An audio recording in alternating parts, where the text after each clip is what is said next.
Hello friends, আপনারা সবাই কেমন আছেন? আশা করি আপনারা সবাই ভালো আছেন। আমার চ্যানেল সুস্মিতাজ ফুড জাংশনে আপনাদের সবাইকে স্বাগত জানাই। আজ আমি আপনাদের সঙ্গে শেয়ার করব নিরামিষ আলু পনিরের তরকারির রেসিপি। আশা করি এই রেসিপিটি আপনাদের ভালো লাগবে। যদি এই রেসিপিটি আপনাদের ভালো লাগে তবে বাড়িতে অবশ্যই ট্রাই করবেন এবং আমার চ্যানেলটিকে সাবস্ক্রাইব করে পাশে থাকবেন।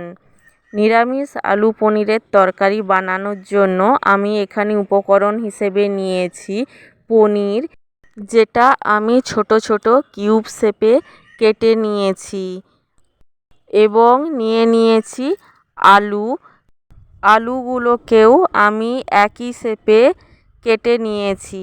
এছাড়া আমি উপকরণ হিসেবে নিয়েছি স্বাদ অনুযায়ী নুন, হলুদ গুঁড়ো, লঙ্কার গুঁড়ো, জিরে গুঁড়ো, স্বাদ অনুযায়ী চিনি, সামান্য জিরে নিয়েছি, একটি তেজপাতা, একটি এলাচ এবং ছোট্ট এক টুকরো দারুচিনি। এছাড়া নিয়েছি ডাটার গরম মশলা পাউডার। এছাড়া নিয়েছি আদা বাটা। চলুন এবার রান্নাটা শুরু করা যাক।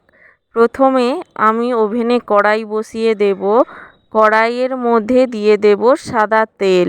আপনারা চাইলে সর্ষের তেলেও এই রান্নাটি করতে পারেন। সাদা তেল গরম হয়ে গেলে আমি এর মধ্যে দিয়ে দেব পনিরের টুকরোগুলো। পনিরগুলোকে আমি হালকাভাবে ভেজে নেব। খুব কড়া করে পনিরগুলোকে ভাজবো না। কড়া করে পনিরগুলোকে ভাজলে পনির শক্ত হয়ে যাওয়ার সম্ভাবনা থাকে। তাই হালকা করে ভেজে নিয়ে পনিরগুলোকে আমি একটি পাত্রে তুলে নেব। তারপর ওই পনির ভাজা তেলের মধ্যেই আমি আলুগুলোকে দিয়ে দেব। আলুগুলোকেও আমি ভালোভাবে ভেজে নেব। আলুগুলো যখন লাল হয়ে আসবে তখন আমি এর মধ্যে দিয়ে দেব সামান্য পরিমাণে নুন এবং দিয়ে দেব সামান্য পরিমাণে হলুদ গুঁড়ো। নুন এবং হলুদ গুঁড়ো দিয়ে আলুগুলো ভেজে নেওয়ার পর আমি একটি পাত্রে আলুগুলোকেও তুলে নেব। তারপর আমি আবারও ওভেনে কড়াই বসিয়ে দেব। কড়াই গরম হলে আমি কড়াইয়ের মধ্যে দিয়ে দেব সাদা তেল। আমি একটু বেশি পরিমাণেই সাদা তেল এখানে দিয়েছি। আপনারা চাইলে কম তেলও ব্যবহার করতে পারেন। সাদা তেল গরম হয়ে গেলে এর মধ্যে আমি দিয়ে দেব সামান্য চিনি। চিনি দেওয়ার পর আমি এখানে দিয়ে দেব এলাচ এবং দারুচিনি। তারপর আমি এর মধ্যে দিয়ে দেব তেজপাতা। তেজপাতা দেওয়া হয়ে গেলে এর মধ্যে আমি দিয়ে দেব গোটা জিরে। চিনিটা যখন লাল হয়ে আসবে তখন এর মধ্যে আমি দিয়ে দেব আদা বাটা।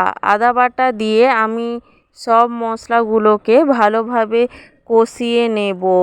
ভালোভাবে মশলা কষানো হয়ে গেলে আমি এর মধ্যে দিয়ে দেব লঙ্কার গুঁড়ো। লঙ্কা গুঁড়ো দিয়ে আবারও আমি মশলাটাকে কষিয়ে নেব। তারপর এর মধ্যে দিয়ে দেব আবারও চিনি।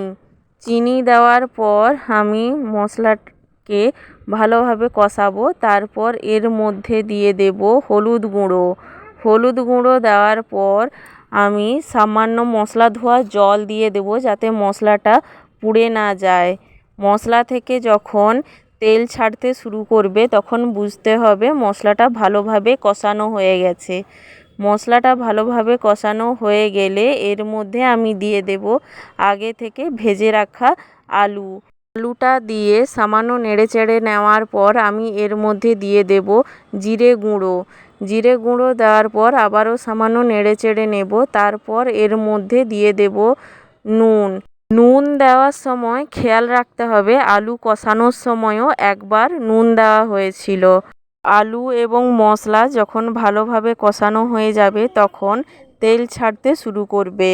সেই সময় আমি এর মধ্যে দিয়ে দেব প্রয়োজন মতন জল। জল দেওয়ার পর আমি জলটাকে 3-4 মিনিটের জন্য ফুটতে দেব, যাতে করে আলুটা ভালোভাবে সেদ্ধ হয়ে যায়। আলুটা যখন ভালোভাবে সেদ্ধ হয়ে যাবে তখন আমি এর মধ্যে দিয়ে দেব আগে থেকে ভেজে রাখা পনির। পনির দেওয়ার পর আমি সম্পূর্ণ তরকারিটাকে সামান্য নেড়ে চেড়ে নেব। তারপর এর মধ্যে আমি দিয়ে দেব গরম মশলা পাউডার। পনির অনেক সফট হয়, তাই পনির দেওয়ার পর বেশি টাইম নেয় না সেদ্ধ হতে। তাই গরম মশলা দেওয়ার পর সামান্য নেড়ে চেড়ে নিয়েই আমি পনিরটাকে নামিয়ে নেব এবং গরম গরম পরিবেশন করব নিরামিষ আলু পনিরের তরকারি। আপনারাও কোনো পুজো পার্বণের দিনে রুটি, পরোটা বা লুচির সঙ্গে খাওয়ার জন্য এই নিরামিষ আলু পনিরের তরকারি রান্না করতে পারেন। আশা করি সবার ভালো লাগবে।